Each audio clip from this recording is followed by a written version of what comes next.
السلام علیکم ورحمۃ اللہ وبرکاتہ۔ محترم ناظرین، آئیے آج ہم لوگ درخشاں بہار بورڈ 10ویں جماعت کی اردو کا فرسٹ پیج حل کریں گے۔ دیکھیے اس کے اندر حمد کے بارے میں بتا رہا ہے کہ حمد کسے کہتے ہیں، حمد کسے کہتے ہیں۔ تو حمد کے لغوی معنی خدا کی تعریف کے ہے۔ حمد کے لغوی معنی خدا کی تعریف کے ہے، یہ لغوی معنی ہو گیا۔ پھر اصطلاحی معنی بتائیں گے آگے بتا رہے ہیں کہ اردو شاعری میں دوسری اصناف کی طرح حمد بھی ایک مقبول صنف ہے، یعنی اردو شاعری میں جتنے بھی اصناف ہیں نا، اس کی طرح حمد بھی ایک مقبول صنف ہے، ایک مقبول قسم ہے۔ حمد کیا ہے؟ ایک مقبول قسم ہے۔ حمد کے اندر کیا ہوتا ہے؟ دیکھیے، جس میں حمد کے اندر خدائے رب العزت کی صفات بیان کی جاتی ہے۔ حمد کے اندر کیا ہوتا ہے؟ خدائے رب العزت کی صفات بیان کی جاتی ہے، یعنی اللہ تبارک و تعالیٰ کے جتنے بھی اوصاف ہیں وہ سب کے سب بیان کیے جاتے ہیں، یا جو بھی اللہ کے اوصاف بیان کیے جاتے ہیں اسے کیا کہتے ہیں؟ اسے حمد کہتے ہیں۔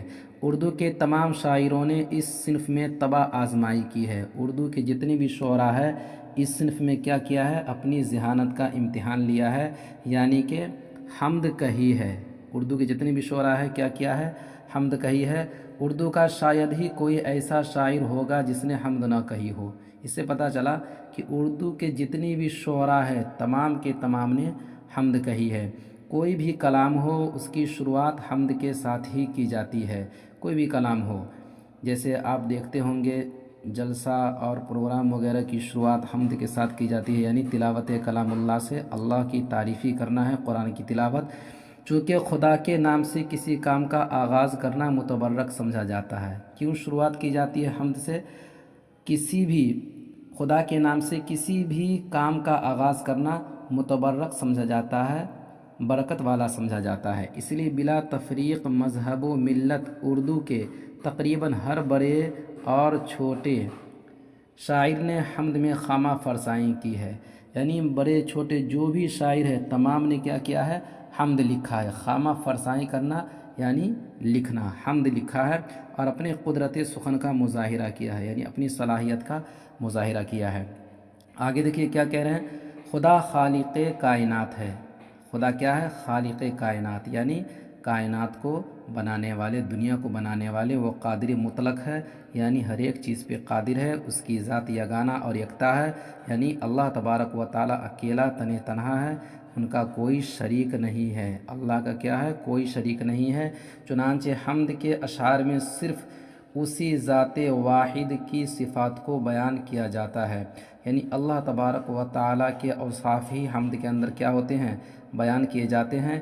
چونکہ خدا کی صفات کی کوئی حد نہیں بلکہ وہ بحر بے کرا ہیں۔ اللہ تبارک و تعالیٰ کے اوصاف انلیمیٹڈ ہے، یعنی ان کی کوئی حد ہی نہیں، اوصاف کی کوئی حد ہی نہیں ہے۔ بحر بے کرا یعنی ایسا سمندر جس کا کوئی کنارہ نہ ہو، کوئی کنارہ نہ ہو، تو اسے کیا کہتے ہیں؟ اسی یہ بول کر بتایا ہے کہ اللہ تبارک و تعالیٰ کے اوصاف اتنے ہیں کہ جس کا کوئی انتہائی نہیں ہے۔ انسان کرنا چاہے تو کرتے رہ جائے گا، لیکن اللہ تبارک و تعالیٰ کے اوصاف کبھی ختم نہیں ہونے والے ہیں۔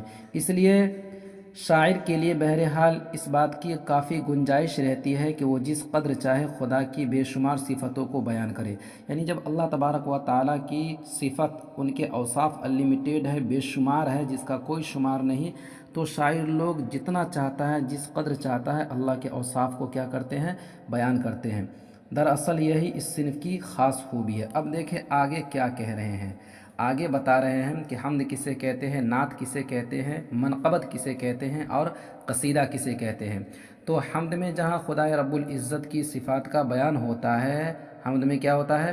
خدائے رب العزت کی صفات کا بیان ہوتا ہے، وہیں نعت میں حضور صلی اللہ علیہ وسلم کی شان میں مدحیہ اشعار پیش کیے جاتے ہیں، یعنی جس نظم میں حضور صلی اللہ علیہ وسلم کی تعریف ہو اسے نعت کہتے ہیں، جس میں اللہ تبارک و تعالیٰ کے اوصاف بیان کیے جائیں اسے حمد کہتے ہیں۔ اور منقبت کسے کہتے ہیں؟ منقبت میں بزرگان دین، خلفائے راشدین، اولیاء اللہ کی منظوم تعریف کی جائے اسے کیا کہتے ہیں؟ منقبت کہتے ہیں۔ تو قصیدہ میں کسی بھی شخص کے اوصاف حمیدہ بیان کیے جاتے ہیں، نظم کیے جاتے ہیں۔ تو کیا پتہ چلا؟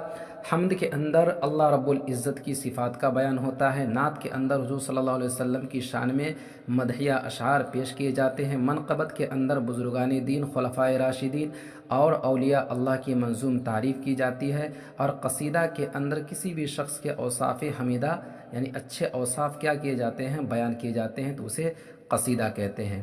تو یہ حمد آج ہم لوگوں نے مطالعہ کیا ہے، پڑھا ہے، سمجھنے کی کوشش کی ہے۔ اگلا چیپٹر میں انشاءاللہ جو سبق ہے اس کو حل کریں گے نیکسٹ ویڈیو میں۔ السلام علیکم۔